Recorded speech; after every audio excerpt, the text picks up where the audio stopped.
তাইলে কি জিনিসটা এটা হইলো যে যারা ওয়েব অ্যাপ্লিকেশন ডেভেলপমেন্ট করতো তাদের আসলে ওয়েব অ্যাপ্লিকেশন ডেভেলপার আর লাগতেছে না, সবাই হচ্ছে এই স্প্রিং ফ্রেমওয়ার্ক বা এই যে লারাভেল বা ডটনেট ইউজ করে আমরা হচ্ছে সবাই ওয়েবসাইট বানায় ফেলতেছি না।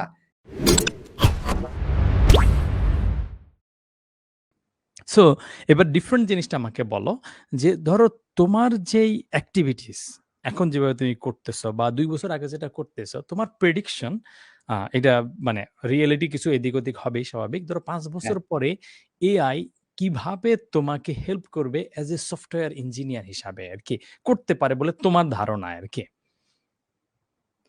ওকে। সো এটা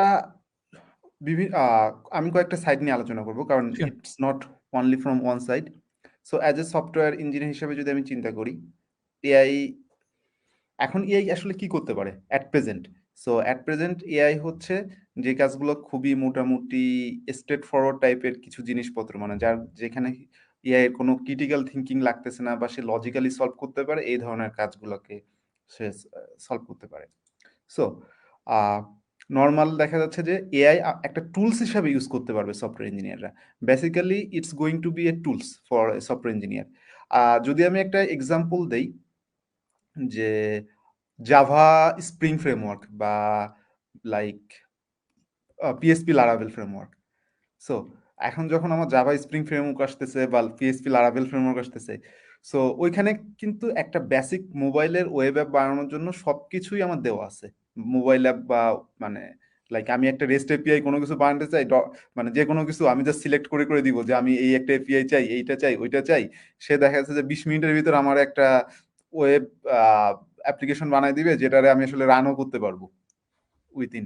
সো তাইলে কি জিনিসটা এটা হইলো যে যারা ওয়েব অ্যাপ্লিকেশন ডেভেলপমেন্ট করতো তাদের আসলে ওয়েব অ্যাপ্লিকেশন ডেভেলপার আর লাগতেছে না, সবাই হচ্ছে এই স্প্রিং ফ্রেমওয়ার্ক বা এই যে লারাভেল বা ডটনেট ইউজ করে আমরা হচ্ছে সবাই ওয়েবসাইট বানায় ফেলতেছি না।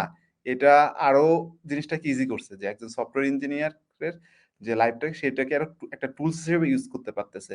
যে আই নো লাইক আমরা কি করতে চাই, I don't need to right like the HTTP protocols গুলো আমার কিভাবে কাজ করতেছে, আমার বেসিক অনেক কমন জিনিসগুলো আমার লেখা লাগতেছে না, বা আমি একটা স্ট্রাকচার জিনিস হিসেবে করতেছি।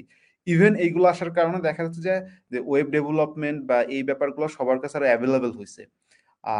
এইগুলা এখন মোটামুটি সবার কাছে অ্যাভেলেবেল হইছে, প্লাস আশেপাশে যত জায়গায় ছিল, মানে দেখা যাচ্ছে যে এখন একটা একটা ভালো মানে মোটামুটি মানেরও একটা বাংলাদেশে আমি যে কোনো একটা শপে যাই বা ইয়াতে যাই, তারাও দেখা যাচ্ছে যে ওয়ার্ডপ্রেস থেকে একটা না ইউজ করে একটা ওয়েব অ্যাপ ইউজ করার চেষ্টা করতেছে বা যে কোনো সার্ভিস।